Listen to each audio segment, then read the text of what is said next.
प्रिय श्रोतागण, आज मैं आपको सुनाने जा रही हूँ रविंद्रनाथ टैगोर की लिखी कहानी अंतिम प्यार।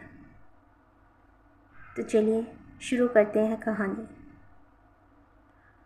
आर्ट स्कूल के प्रोफेसर मनमोहन बाबू घर पर बैठे मित्रों के साथ मनोरंजन कर रहे थे। ठीक उसी समय योगेश बाबू ने कमरे में प्रवेश किया। योगेश बाबू अच्छे चित्रकार थे। उन्होंने अभी थोड़े समय पूर्व ही स्कूल छोड़ा था। उन्हें देखकर एक व्यक्ति ने कहा, योगेश बाबू, नरेंद्र क्या कहता है आपके बारे में, आपने सुना कुछ? योगेश बाबू ने आराम कुर्सी पर बैठकर पहले तो एक लंबी सांस ली। उसके पश्चात बोले, क्या कहता है? नरेंद्र कहता है, बंग प्रांत में उसकी कोटि का कोई भी चित्रकार इस समय नहीं है। ठीक है, अभी कल का छोकरा है ना, हम लोग तो जैसे आज तक घास छीलते रहे हैं, झुंझलाकर योगेश बाबू ने कहा। जो लड़का बातें कर रहा था उसने कहा, केवल यही नहीं नरेंद्र बाबू, आपको भी सम्मान की दृष्टि से नहीं देखता वो। योगेश बाबू ने अपेक्षित भाव से कहा, क्यों, कोई अपराध? वह कहता है, आप आदर्श का ध्यान रखकर चित्र नहीं बनाते। तो किस दृष्टि से बनाता हूँ? दृष्टिकोण? रुपए के लिए। योगेश ने एक आंख बंद करके कहा, व्यर्थ। फिर आवेश में कान के पास से अपने अस्त व्यस्त बालों को ठीक कर बहुत देर तक मौन बैठा रहा। चीन का जो सबसे बड़ा चित्रकार हुआ है, उसके बाल भी बहुत लंबे बाल रखते थे। ये बाल उसके मुख पर बिल्कुल नहीं भाते थे, क्योंकि बचपन में एक बार चेचक के कारण उनके प्राण तो बच गए, किंतु मुख बहुत कुरूप हो गया। एक तो श्याम वर्ण, दूसरे चेचक के दाग। चेहरा देखकर सहसा यही जान पड़ता था मानो किसी ने बंदूक के छर्रे भरकर बिल्बिल दाब दी हो। कमरे में जो लड़के बैठे थे, योगेश बाबू को क्रोधित देखकर उसके सामने ही मुंह बंद करके हंस रहे थे। सहसा वह हंसी योगेश बाबू ने भी देख ली। क्रोधित स्वर में बोले, तुम लोग हंस रहे हो क्या? एक लड़के ने चाटुकारिता से जल्दी जल्दी कहा, नहीं महाशय। आपको क्रोध आए और हम लोग हंसें, यह भला कहीं संभव हो सकता है? मैं समझ गया। अब अधिक चातुर्य की आवश्यकता नहीं। क्या तुम लोग यह कहना चाहते हो कि अब तक तुम सब दांत निकालकर रो रहे थे? मैं ऐसा मूर्ख नहीं हूँ। यह कहकर उन्होंने आंखें बंद कर लीं। लड़कों ने किसी प्रकार हंसी रोककर कहा, चलिए यूँ ही सही, हम हंसते ही थे और रोते भी क्यों, पर हम नरेंद्र बाबू के पागलपन को सोचकर हंसते थे। वह देखो, मास्टर साहब के साथ नरेंद्र भी आ रहा है। मास्टर साहब के साथ साथ नरेंद्र भी कमरे में आ गया। योगेश ने एक बार नरेंद्र की ओर वक्र दृष्टि से देखकर मनमोहन बाबू से कहा, महाशय, नरेंद्र मेरे विषय में क्या कहता है? मनमोहन बाबू जानते थे कि उन दोनों की लगती है। दो पाषाण जब परस्पर टकराते हैं तो अग्नि उत्पन्न हो ही जाती है। अतएव वह बात को संभालते मुस्कुराते से बोले, योगेश बाबू, नरेंद्र क्या कहता है? नरेंद्र कहता है कि मैं रुपए के दृष्टिकोण से चित्र बनाता हूँ, मेरा कोई आदर्श नहीं है। मनमोहन बाबू ने पूछा, क्यों नरेंद्र? नरेंद्र अब तक मौन खड़ा था। अब किसी प्रकार आगे आकर बोला, हाँ कहता हूँ, मेरी यही सम्मति है। योगेश बाबू ने मुंह बनाकर कहा, बड़े सम्मति देने वाले आए। छोटे मुंह बड़ी बात, अभी कल का छोकरा और इतनी बड़ी बड़ी बातें। मनमोहन बाबू ने कहा, योगेश बाबू जाने दीजिए, नरेंद्र अभी बच्चा है और बात भी साधारण है, इस पर वाद विवाद की क्या आवश्यकता है? योगेश बाबू उसी तरह आवेश में बोले, बच्चा है? नरेंद्र बच्चा है जिसके मुंह पर इतनी बड़ी बड़ी मूछें हों? वह यदि बच्चा है तो बूढ़ा क्या होगा? मनमोहन बाबू, आप क्या कहते हैं? एक विद्यार्थी ने कहा, महाशय, अभी जरा देर पहले तो आपने उसे कल का छोकरा बताया था। योगेश बाबू का मुख क्रोध से लाल हो गया। बोले, कब कहा था? अभी, इससे ज़रा देर पहले। झूठ, बिल्कुल झूठ। जिसकी इतनी बड़ी बड़ी मूछें हैं उसे छोकरा कहूँ? असंभव है। क्या तुम लोग यह कहना चाहते हो कि मैं बिल्कुल मूर्ख हूँ? सब लड़के एक स्वर में बोले, नहीं महाशय, ऐसी बात हम भूलकर भी जिह्वा पर नहीं ला सकते। मनमोहन बाबू किसी प्रकार हंसी को रोककर बोले, चुप चुप, गोलमाल ना करो। योगेश बाबू ने कहा, हाँ नरेंद्र, तुम यह कहते हो कि बंग प्रांत में तुम्हारी टक्कर का कोई चित्रकार नहीं है? नरेंद्र ने कहा, आपने कैसे जाना? तुम्हारे मित्रों ने कहा। मैं यह नहीं कहता, तब भी इतना अवश्य कहूँगा कि मेरी तरह हृदय रक्त पीकर बंगाल में कोई चित्र नहीं बनाता। इसका प्रमाण? नरेंद्र ने आवेशमय स्वर में कहा, प्रमाण की क्या आवश्यकता है?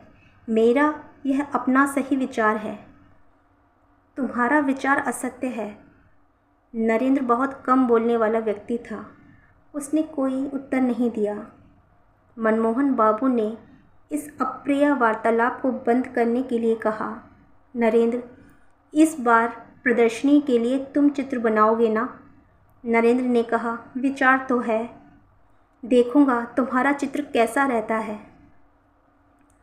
नरेंद्र ने श्रद्धा भाव से उनकी पग धूल लेकर कहा, जिसके गुरु आप हैं उसे क्या चिंता, देखना सर्वोत्तम रहेगा। योगेश बाबू ने कहा, राम से पहले रामायण, पहले चित्र बनाओ फिर कहना। नरेंद्र ने मुंह फेरकर योगेश बाबू की ओर देखा, कहा, कुछ भी नहीं। किंतु मौन भाव और उपेक्षा ने बातों से कहीं अधिक योगेश के हृदय को ठेस पहुंचाई। मनमोहन बाबू ने कहा, योगेश बाबू, चाहे आप कुछ भी कहें, मगर नरेंद्र को अपनी आत्मिक शक्ति पर बहुत बड़ा विश्वास है। मैं दृढ़ निश्चय से कह सकता हूँ कि यह भविष्य में एक बड़ा चित्रकार बनेगा। नरेंद्र धीरे धीरे कमरे से बाहर चला गया।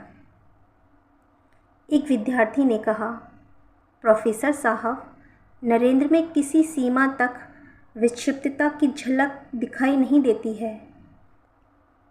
मनमोहन बाबू ने कहा, हाँ, मैं जानता हूँ, जो व्यक्ति अपने घाव अच्छी तरह प्रकट करने में सफल हो जाता है उसे सर्वसाधारण किसी सीमा तक विक्षिप्त समझते हैं। चित्र में एक विशेष प्रकार का आकर्षण तथा मोहकता उत्पन्न करने की उसमें असाधारण योग्यता है। तुम्हें मालूम है नरेंद्र ने एक बार क्या किया था? मैंने देखा कि नरेंद्र के बाएं हाथ की उंगली से खून का फव्वारा छूट रहा है और वह बिना किसी कष्ट के बैठा चित्र बना रहा है। मैं तो देखकर चकित रह गया। मेरे मालूम करने पर उसने उत्तर दिया कि उंगली काटकर देख रहा था कि खून का वास्तविक रंग क्या है। अजीब व्यक्ति है। तुम लोग इसे विक्षिप्तता कह सकते हो, किंतु इसी विक्षिप्तता के ही कारण तो वह एक दिन अमर कलाकार कहलाएगा। योगेश बाबू आंख बंद करके सोचने लगे। जैसे गुरु वैसे चेले, दोनों के दोनों पागल हैं। नरेंद्र सोचते सोचते मकान की ओर चला। मार्ग में भीड़ भाड़ थी, कितनी ही गाड़ियां चली जा रही थीं, किंतु इन बातों की ओर उसका ध्यान नहीं था। उसे क्या चिंता थी? संभवतः इसका भी उसे पता ना था। वह थोड़े समय के भीतर ही बहुत बड़ा चित्रकार हो गया था। इस थोड़े से समय में वह इतना सुप्रसिद्ध और सर्वप्रिय हो गया था कि उसके ईर्ष्यालु मित्रों को अच्छा ना लगा। इन्हीं ईर्ष्यालु मित्रों में योगेश बाबू भी थे। नरेंद्र में एक विशेष योग्यता और उसकी तूलिका में एक असाधारण शक्ति है। योगेश बाबू इसे दिल ही दिल में खूब समझते थे, परंतु ऊपर से उसे मानने के लिए तैयार न थे। इस थोड़े समय में ही उसका इतना प्रसिद्धि प्राप्त करने का एक विशेष कारण भी था। वह यह कि नरेंद्र जिस चित्र को भी बनाता था, अपनी सारी योग्यता उसमें लगा देता था। उसकी दृष्टि केवल चित्र पर रहती थी, पैसे की ओर भूल कर भी उसका ध्यान नहीं जाता था। उसके हृदय की महत्वाकांक्षा थी कि चित्र बहुत ही सुंदर हो, उसमें अपने ढंग की विशेष विलक्षणता हो, मूल्य चाहे कम मिले या अधिक। वह अपने विचार और भावनाओं की मधुर रूपरेखाएं अपने चित्र में देखता था। जिस समय चित्र चित्रित करने बैठता था तो चारों ओर फैली हुई असीम प्रकृति और उसकी सारी रूपरेखाएं हृदय पट से गुम्फित कर देता। इतना ही नहीं, वह अपने अस्तित्व से भी विस्मृत हो जाता। वह उस समय पागलों की भांति दिखाई पड़ता और अपने प्राण तक उत्सर्ग कर देने से भी उस समय संभवतः उसको संकोच न होता। यह दशा उस समय की एकाग्रता की होती है। वास्तव में इसी कारण से उसे यह सम्मान प्राप्त हुआ है। उसके स्वभाव में सादगी थी। वह जो बात सादगी से कहता, लोग उसे अभिमान और प्रदर्शनी से लदी हुई समझते। उसके सामने कोई भी न कहता, परंतु पीछे लोग उसकी बुराई करने से न चूकते। सब के सब नरेंद्र को संज्ञाहीन सा पाते। वह किसी बात को कान लगाकर न सुनता। कोई पूछता कुछ और वह उत्तर देता कुछ, और वहीं वह सर्वदा ऐसा प्रतीत होता जैसे अभी अभी स्वप्न देख रहा था और किसी ने सहसा उसे जगा दिया। उसने विवाह किया और एक लड़का भी उत्पन्न हुआ। पत्नी बहुत सुंदर थी, परंतु नरेंद्र को शादीशुदा जीवन में किसी प्रकार का आकर्षण न था। तब भी उसका हृदय प्रेम का अथाह सागर था। वह हर समय इसी धुन में रहता था कि चित्रकला में प्रसिद्धि प्राप्त करे। यही कारण था कि लोग उसे पागल समझते थे। किसी हल्की वस्तु को यदि पानी में जबरदस्ती डुबो दो तो वह किसी प्रकार भी न डूबेगी, वरन ऊपर तैरती रहेगी।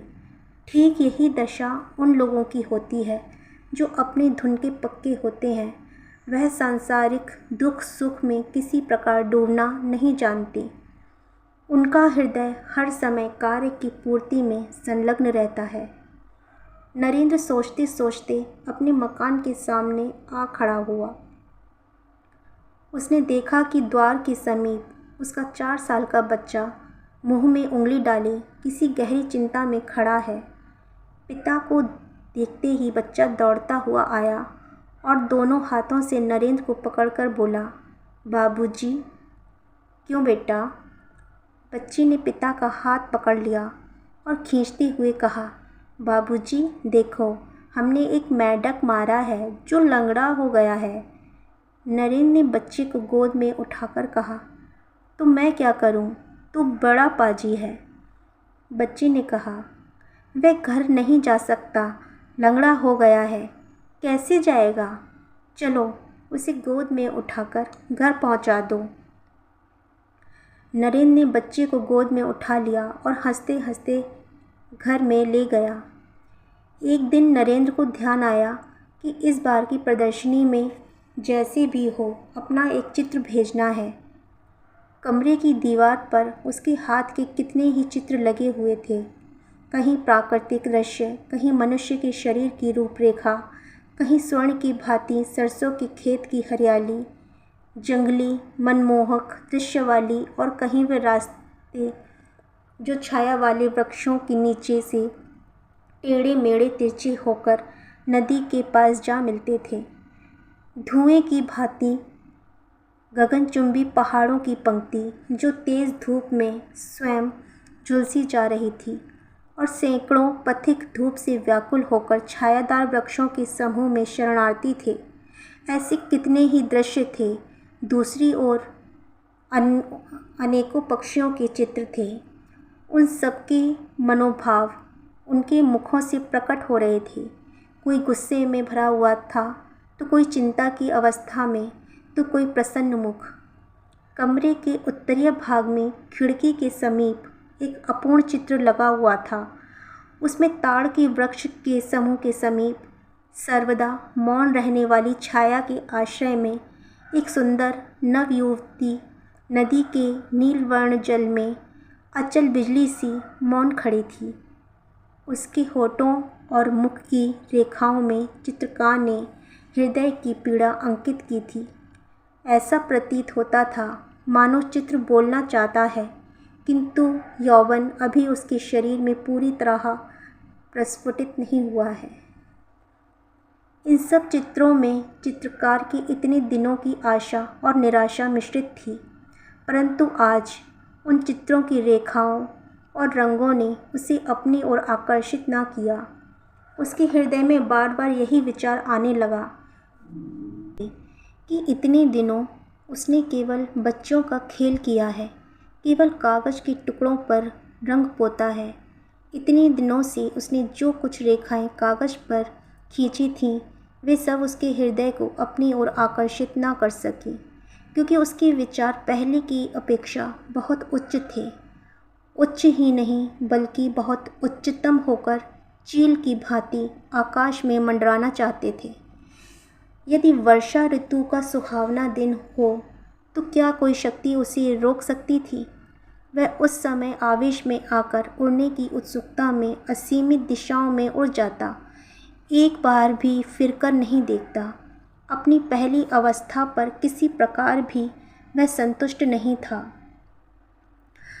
नरेंद्र के हृदय में रह रहकर यही विचार आने लगा। भावना और लालसा की झड़ी सी लग गई। उसने निश्चय कर लिया कि इस बार ऐसा चित्र बनाएगा जिससे उसका नाम अमर हो जाए। वह इस वास्तविकता को सबके दिलों में बिठा देना चाहता था कि उसकी अनुभूति बचपन की अनुभूति नहीं है। मेज पर सिर रखकर नरेंद्र विचारों का ताना बाना बुनने लगा। वह क्या बनाएगा, किस विषय पर बनाएगा? हृदय पर आघात होने से साधारण प्रभाव पड़ता है। भावनाओं के कितने ही पूर्ण और अपूर्ण चित्र उसकी आंखों के सामने से सिनेमा चित्र की भांति चले गए, परंतु किसी ने भी दम भर के लिए उसके ध्यान को अपनी ओर आकर्षित न किया। सोचते सोचते संध्या के अंधियारे में शंख की मधुर ध्वनि ने उसको मस्त कर देने वाला गाना सुनाया। इस स्वर लहरी से नरेंद्र चौंककर उठ खड़ा हुआ। पश्चात उसी अंधकार में वह चिंतन मुद्रा में कमरे के अंदर पागलों की भांति टहलने लगा। सब व्यर्थ। महान प्रयत्न करने के पश्चात भी कोई विचार न सूझा। रात बहुत जा चुकी थी। अमावस्या की अंधेरी में आकाश परलोक की भांति धुंधला प्रतीत होता था। नरेंद्र कुछ खोया खोया सा पागलों की भांति उसी ओर ताकता रहा। बाहर से रसोइये ने द्वार खटखटाकर कहा, बाबूजी। चौंककर नरेंद्र ने पूछा, कौन है? बाबूजी, भोजन तैयार है, चलिए। झुंझलाते हुए नरेंद्र ने कटु स्वर में कहा, मुझे तंग ना करो, जाओ, मैं इस समय ना खाऊंगा। कुछ थोड़ा सा, मैं कहता हूँ बिल्कुल नहीं। और निराश मन से रसोइया भारी कदमों से वापस लौट गया और नरेंद्र ने अपने को चिंतन सागर में डुबो दिया। दुनिया में जिसको ख्याति प्राप्त करने का व्यसन लग गया हो, उसको चैन कहाँ। एक सप्ताह बीत गया। इस सप्ताह में नरेंद्र ने घर से बाहर कदम ना निकाला।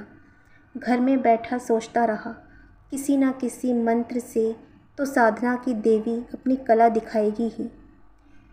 इससे पूर्व किसी चित्र के लिए उसे विचार प्राप्ति में देर ना लगती थी, परंतु इस बार किसी तरह भी उसे कोई बात ना सूझी। ज्यों-ज्यों दिन भी व्यतीत होते जाते थे, वह निराश होता जाता था। केवल यही क्यों, कई बार तो उसने झुंझलाकर सिर के बाल नोच लिए। वह अपने आप को गालियाँ देता, पृथ्वी पर पेट केवल पड़कर बच्चों की तरह रोया भी, परंतु सब व्यर्थ। प्रातःकाल नरेंद्र मौन बैठा था कि मनमोहन बाबू के द्वारपाल ने आकर उसे एक पत्र दिया। उसने उसे खोलकर देखा। प्रोफेसर साहब ने उसमें लिखा था, प्रिय नरेंद्र, प्रदर्शनी होने में अब अधिक दिन शेष नहीं है। 1 सप्ताह के अंदर यदि चित्र ना आया तो ठीक नहीं तो ठीक ना होगा। लिखना तुम्हारी क्या प्रगति हुई है और तुम्हारा चित्र कितना बन गया है। योगेश बाबू ने चित्रित कर दिया। मैंने देखा है, सुंदर है, परंतु मुझे तुमसे और भी अच्छे चित्रों की आशा है। तुमसे अधिक प्रिय मुझे और कोई नहीं। आशीर्वाद देता हूँ तुम अपने गुरु की लाज रख सको। इतना ध्यान रखना, इस प्रदर्शनी में यदि तुम्हारा चित्र अच्छा रहा तो तुम्हारी ख्याति में कोई बाधा ना रहेगी। तुम्हारा परिश्रम सफल हो, यही कामना है मेरी। मनमोहन। पत्र पढ़कर नरेंद्र और भी व्याकुल हुआ। केवल 1 सप्ताह शेष है और अभी तक उसके मस्तिष्क में चित्र के विषय में कोई विचार ही नहीं आया। खेद है, अब वह क्या करेगा। उसे अपने आत्मबल पर बहुत विश्वास था, पर उस समय वह विश्वास भी जाता रहा। इसी तुच्छ शक्ति पर वह 10 व्यक्तियों में सिर उठाया फिरता था। उसने सोचा था, अमर कलाकार बन जाऊंगा, परंतु बाहरी दुर्भाग्य, अपनी अयोग्यता पर नरेंद्र की आंखों में आंसू भर आए। रोगी की रात जैसे आंखों में निकल जाती है, उसकी वह रात वैसे ही समाप्त हुई। नरेंद्र को इसका तनिक भी पता ना हुआ। उधर वह कई दिनों से चित्रशाला में ही सोया था। नरेंद्र के मुख पर जागरण के चिन्ह थे। उसकी पत्नी दौड़ी दौड़ी आई और शीघ्रता से उसके हाथ पकड़कर बोली, अजी, बच्चे को क्या हो गया है, आकर देखो तो। नरेंद्र ने पूछा, क्या हुआ। पत्नी बोली, हाँफते हुए बोली, शायद हैजा। इस प्रकार खड़े ना रहो, बच्चा बिल्कुल अचेत पड़ा है। बहुत ही अनमने मन से नरेंद्र शयन कक्ष में प्रविष्ट हुआ। बच्चा बिस्तर से लगा पड़ा था। पलंग के चारों ओर उस भयानक रोग के चिन्ह दृष्टिगोचर हो रहे थे। लाल रंग 2 घड़ी में ही पीला हो गया। सहसा देखने से यही ज्ञात होता था जैसे बच्चा जीवित नहीं है, केवल उसके वक्ष के समीप कोई वस्तु धक धक कर रही थी और इस क्रिया से ही जीवन के कुछ चिन्ह दृष्टिगोचर होते थे। वह बच्चे के सिरहाने सिर झुकाकर खड़ा हो गया। लीला ने कहा, इस तरह खड़े ना रहो, जाओ डॉक्टर को बुला लाओ। माँ की आवाज़ सुनकर बच्चे ने आंखें मलीं। भर्राई हुई आवाज़ में बोला, माँ, ओ माँ, मेरे लाल, मेरी पूंजी। क्या कह रहा है। कहते कहते लीला ने दोनों हाथों से बच्चे को अपनी गोद से चिपटा लिया। माँ के वक्ष पर सिर रखकर बच्चा फिर पड़ा रहा। नरेंद्र के नेत्र सजल हो गए। वह बच्चे की ओर देखता रहा। लीला ने उपालंभ्य स्वर में कहा, अभी तक डॉक्टर को बुलाने नहीं गए। नरेंद्र ने दबी आवाज़ में कहा, डॉक्टर। पति की आवाज़ का अस्वाभाविक स्वर सुनकर लीला ने चकित होते हुए कहा, क्या। कुछ नहीं, जाओ डॉक्टर को बुला लाओ। अभी जाता हूँ। नरेंद्र घर से बाहर निकला। घर का द्वार बंद हुआ। लीला ने आश्चर्यचकित होकर सुना कि उसके पति ने बाहर से द्वार की जंजीर खींच ली और वह सोचती रही, यह क्या। नरेंद्र चित्रशाला में प्रविष्ट होकर एक कुर्सी पर बैठ गया। दोनों हाथों से मुंह ढाँपकर वह सोचने लगा। उसकी दशा देखकर ऐसा लगता था कि वह किसी तीव्र आत्मिक पीड़ा से पीड़ित है। चारों ओर गहरे सूनेपन का राज्य था। केवल दीवार लगी हुई घड़ी कभी ना थकने वाली गति से टिक टिक कर रही थी और नरेंद्र के सीने के अंदर उसका हृदय मानो उत्तर देता हुआ कह रहा था, धक धक। संभवतः उसके भयानक संकल्पों से परिचित होकर घड़ी और उसका हृदय परस्पर कानाफूसी कर रहे थे। सहसा नरेंद्र उठ खड़ा हुआ।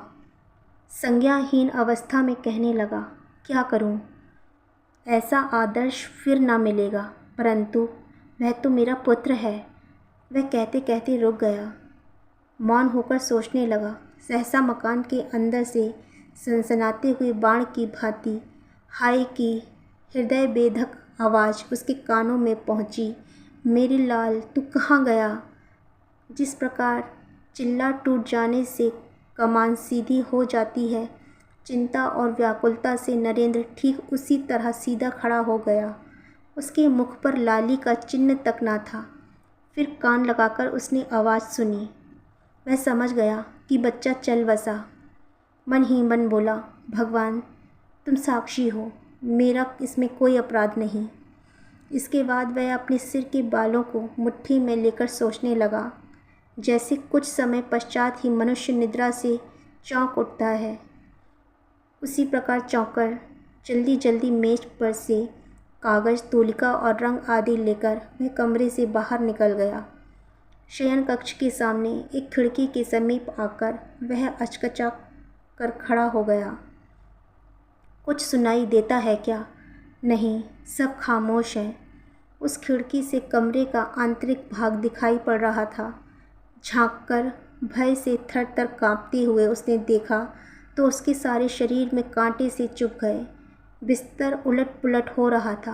पुत्र से रिक्त गोद किए माँ वहीं पड़ी तड़प रही थी और उसके अतिरिक्त माँ कमरे में पृथ्वी पर लौटते हुए बच्चे के मृत शरीर को दोनों हाथों से वक्षस्थल के साथ चिपटाए, बाल बिखरे, नेत्र विस्फारित किए, बच्चे के निर्जीव होठों को बार बार चूम रही थी। नरेंद्र की दोनों आँखों में किसी ने 2 सलाखें चुभो दी हों। उसने होठ चबाकर कठिनता से स्वयं को संभाला और इसके साथ ही कागज़ पर पहली रेखा खींची। उसके सामने कमरे के अंदर वही भयानक दृश्य उपस्थित था। संभवतः संसार के किसी अन्य चित्रकार ने ऐसा दृश्य सम्मुख रखकर तूलिका ना उठाई होगी। देखने में नरेंद्र के शरीर में कोई गति न थी, परंतु उसके शरीर में कितनी वेदना थी उसे कौन समझ सकता है। वह तो पिता था। नरेंद्र जल्दी जल्दी चित्र बनाने लगा। जीवन भर चित्र बनाने में इतनी जल्दी उसने कभी ना की थी। उसकी उंगलियां किसी अज्ञात शक्ति से अपूर्व शक्ति प्राप्त कर चुकी थीं। रूप रेखा बनाते हुए उसने सुना, बेटा, ओ बेटा, बात करो, जरा एक बार तुम देख तो लो। नरेंद्र ने अस्फुट स्वर में कहा, उफ, यह असहनीय है, और उसके हाथ से तूलिका छूटकर पृथ्वी पर गिर पड़ी। किंतु उसी समय तूलिका उठाकर वह पुनः चित्र बनाने लगा।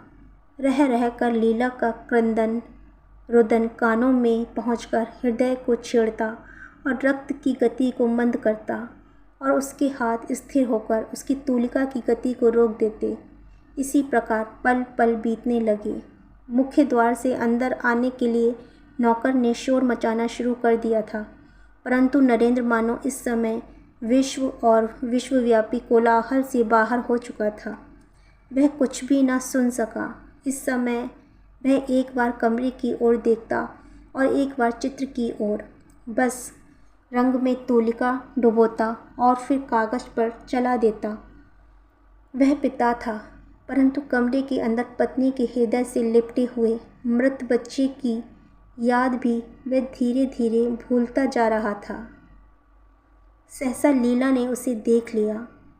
दौड़ती हुई खिड़की के समीप आकर दुखित स्वर में बोली, क्या डॉक्टर को बुलाया? जरा एक बार आकर देख तो लेते कि मेरा लाल जीवित है या नहीं। यह क्या चित्र बना रहे हो? चौंककर नरेंद्र ने लीला की ओर देखा। वह लड़खड़ाकर गिर रही थी। बाहर से द्वार खटखटाने और बार बार चिल्लाने पर भी जब कपाट ना खुले तो रसोइया और नौकर दोनों डर गए। वे अपना काम समाप्त करके प्रायः संध्या समय घर चले जाते थे और प्रातःकाल काम करने आते थे। प्रतिदिन लीला या नरेंद्र दोनों में से कोई ना कोई द्वार खोल देता था। आज चिल्लाने और खटखटाने पर भी द्वार ना खुला। इधर रह रहकर लीला की क्रंदन ध्वनि भी कानों में आ रही थी। उन लोगों ने मोहल्ले के कुछ व्यक्तियों को बुलाया। अंत में सबने सलाह करके द्वार तोड़ डाला। सब आश्चर्यचकित होकर मकान में घुसे। जीने से चढ़कर देखा कि दीवार का सहारा लिए दोनों हाथ जंघाओं पर रखे नरेंद्र सिर नीचे किए हुए बैठा है। उसके पैरों की आहट से नरेंद्र ने चौंककर मुंह उठाया। उसके नेत्र रक्त की भांति लाल थे। थोड़ी देर पश्चात वह ठहाका मारकर हंसने लगा और सामने लगे चित्र की ओर उंगली दिखाकर बोल उठा, डॉक्टर डॉक्टर, मैं अमर हो गया। दिन बीतते गए। प्रदर्शनी आरंभ हो गई। प्रदर्शनी में देखने की कितनी ही वस्तुएं थीं, परंतु दर्शक एक ही चित्र पर झुके पड़ते थे। चित्र छोटा सा था और अधूरा भी। नाम था अंतिम प्यार। चित्र में चित्रित किया हुआ था एक माँ बच्चे का मृत शरीर हृदय से लगाए अपने दिल के टुकड़े की चंदा से मुख को बार बार चूम रही है, और शोक और चिंता में डूबी हुई माँ के मुख, नेत्र और शरीर में चित्रकार की तूलिका ने एक ऐसा सूक्ष्म और दर्दनाक चित्र चित्रित किया कि जो देखता उसी की आंखों से आंसू निकल पड़ते। चित्र की रेखाओं में इतनी अधिक सूक्ष्मता से दर्द भरा जा सकता है, यह बात इससे पहले किसी के ध्यान में ना आई थी। इस दर्शक समूह में कितने ही चित्रकार थे। उनमें से एक ने कहा, देखिए योगेश बाबू, आप क्या कहते हैं? योगेश बाबू उस समय मौन धारण किए चित्र की ओर देख रहे थे। सहसा प्रश्न सुनकर एक आंख बंद करके बोले, यदि मुझे पहले से ज्ञात होता तो मैं नरेंद्र को अपना गुरु बनाता। दर्शकों ने धन्यवाद, साधुवाद और वाह वाह की झड़ी लगा दी, परंतु किसी को भी मालूम ना हुआ कि उस सज्जन पुरुष का मूल्य क्या है जिसने इस चित्र को चित्रित किया है। किस प्रकार चित्रकार ने स्वयं को धूल में मिलाकर रक्त से इस चित्र को रंगा है, उसकी यह दशा किसी को भी ज्ञात ना हो सकी। धन्यवाद। अगर आपको ये कहानी अच्छी लगी हो तो कृपया चैनल को सब्सक्राइब करें और लाइक करें। धन्यवाद।